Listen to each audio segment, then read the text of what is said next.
It is time for Coach's Corner, and on this edition of Coach's Corner, the head coach of the Po-Hi wrestling team, Justin Roland. Coach Roland, thank you for being on the show. Hey, thank you for having me, buddy.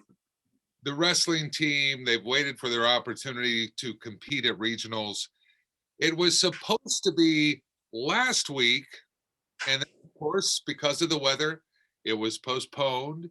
Then it was going to be this week, Thursday and Friday, and then it was postponed again for Friday, Saturday, and now it's been delayed, and now the regionals are set for Saturday and Monday. Your team has been waiting and waiting. Coach Roland, how does this affect your athletes as they get put off and put off and put off? You know, it's tough. Really, it affects their conditioning. You know, obviously their sharpness a little bit, but I'm trying to tell them no excuses. You know, get it if you get a chance to go work out, let's work out. The hardest part's been practice. You know, we haven't been able to use the high school facilities very much. Obviously, that's where we train, but everyone's getting affected by it. So it's not really just us. So it's just telling them stay single-minded, you know, stay focused, stay driven, keep working towards your goal, and hopefully it'll be fine. It certainly messed with their practice schedule, obviously, as they wait for their opportunity to compete on the mat at regionals. What about making weight? I mean, that's something that is unique to wrestling. How is that affected? Because you're wrestlers who were perhaps preparing to make weight by last week, and suddenly it gets delayed a week. How does that work for your team?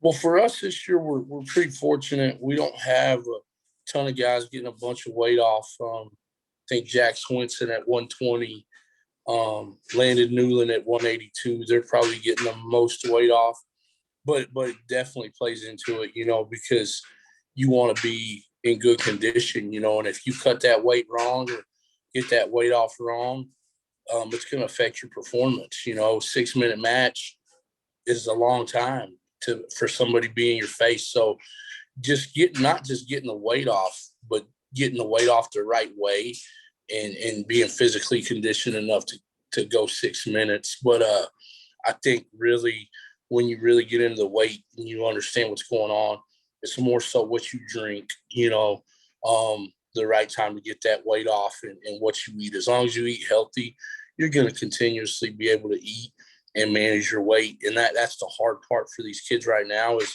they're sitting around. They're not burning a lot of calories. Where even just walking up to the third floor of the high school during school hours, that's a workout. You know, you're burning calories. So just the sitting around worries you. But I think we're going to be fine. The OSSAA is giving us some additional weight for these coming events. So we should be good. Regionals in Broken Arrow. I know your team's excited. When will you load the bus for that trip? I mean, it's kind of a wait and see, isn't it? Until the very last. We talked about we have a seating meeting Friday in Broken Arrow, and a lot of times what we'll do is we'll load the team up that day, you know, and just have them stay in a hotel, show up Saturday and wrestle. So I think that's the plan for the 145 or 106 to 145. That's who will wrestle Saturday.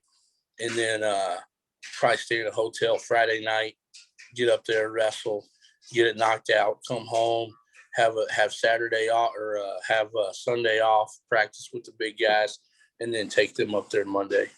Yeah. All right. So it'll be 2 trips for the regionals instead of 1. Tell us, how are they shaping up for regionals obviously after the regionals, hoping to get as many wrestlers in the state tournament. Tell us how your team's shaping up for regionals. Pretty good. I'll give you a little rundown of the team kind of this year because there hasn't been a lot of competition, so people really don't know who's where. So at 106, we got a real tough freshman, Chris Kaiser. He should be a 3 or 4 seed, which puts him in a pretty good situation to make the state tournament. I know he has a Forbes kid at Broken Arrow that's real tough. John Smith's boy from Stillwater, Sam. Those will probably be the 1 and 2 seed, and then I think Chris will figure in there in the 3 or 4. So he should be in a really good position to make the state tournament. At 113, it was kind of funny because that's one of the most competitive weights on our team. So Jimmy Swinson started out the season with the spot, really wrestled the first couple tournaments. You know, he was on varsity, and we actually were able to take both of them, Jimmy Swinson and Cameron Kaiser, to both tournaments, and they ranked, and Cam came out on top, and he wrestled. He's been wrestling really well. 13's a stiff weight, you know, but he should have a pretty good shot of making it. At 120, one of the more loaded weights. It's got one of the best kids in the country in it, and Cale Hughes out of Stillwater. That's Jack Swinson for us, so that'll be a tough one. Preston Lee, of course, he's returning state qualifier at 126. Another tough weight, you know, but we're thinking we should have a pretty good job of getting him in. At 132, another one. I mean, our regional is really tough, but Riker AG at 132 has a really good shot going in, being a 3 or 4 seed, coming out pretty good. At 138, Cam Jackson may be a 2 seed with him pinning the Smith kid from Sand Springs at the district duels, puts him in a pretty good spot to get a good seed, and he should punch his ticket through. Blake Bristow at 145 really has been one of the bigger surprises on the team. You know, Blake hadn't wrestled for a couple of years, and he's just getting better and getting better and getting better. And kids like that are who's the stoppages are hurting the most, you know. But he'll have a decent chance, outside chance for sure, but decent chance of getting in. At 152, Joe Levitt, another kid that really came close. I thought last year he had a real good chance of making it as a freshman. He'll have a really good shot. Got some really tough dudes in there with him. He's another one where I don't know if many people know the Ferrari brothers out of the oldest brothers wrestling for OSU. Well, he's got 2 younger brothers that moved into Stillwater, and the smaller one's at 52. He's really tough, but Joe should have a good shot there.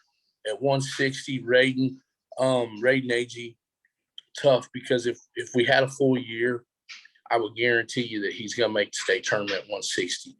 And he's been one of those kids that's been snake bitten the most. You know, he's wrestled 2 events, but he's been quarantined and had the antibodies. So he hasn't had a lot of action. But he'll have an outside chance. Got to go wrestle well, but he should get in. At 170, of course, you got Gabe Roland. He'll come in as, I think, the 2 seed. You know, he did real well at Jinx tournament. He's beaten most of the top kids in the weight, you know, the number 1 kids out of Enid, and we would have wrestled him in Jinx tournament finals and had to come home, of course. So you should get in at 170. 182, Landon Newland, he's come down from 195, and he actually beat the number 3 ranked kid at the Big 4+4 from Choctaw. So he's another kid that's going to go in there with a 2 or 3 seed and it's going to do really well and should punch his ticket. At 195, Parker Manning is a new kid. He's out of he moved in from Mark City this summer, and young kid, sophomore, dealing with a knee injury. So if he can go, he'll have a chance, but it's going to be tough with that knee injury. At 120 or 220, we got one of our only senior, you know, on our regional roster, which is Chase Mel. He'll have an outside chance. 220s, we got one of the toughest kids in the country there, Elijah Skillings out of Broken Arrow. He's a 220, tough little weight. Heavyweight, Tryson's got a chance, you know, and he's young, big kid. But those heavyweight matches are so 50-50, you know, one throw, one escape, and you're going to the state tournament. So when you look at it, you know, you'd be pleased to get anybody in, you know, with a year like this. But 5 to 6, you know, 5 to 6 kids, if not more, would be good for us. Yeah, the regionals. Broken Arrow, wrestling in that facility. Tell me about that. I know you've been there before. Yeah, it's funny. We used to always wrestle Broken Arrow. They were always tough when I was in school, and we'd wrestle them first, duel number one of the season. So we had a lot of kids coming out of football, and why are we wrestling Broken Arrow first? Why don't we wait a little bit? Well, let's get the toughest one out of the way. So our kids are pretty advanced in going to tough places in wrestling. Most of them have wrestled Tulsa Nationals. They've wrestled Virginia Duels. So going down there and wrestling well shouldn't be hard for us. I think it was at Broken Arrow last year. So you got some kids that have been there before, but it's just another venue. It's more the kids, the teams that are coming that are the issue, Right. Is there a home mat advantage for Broken Arrow?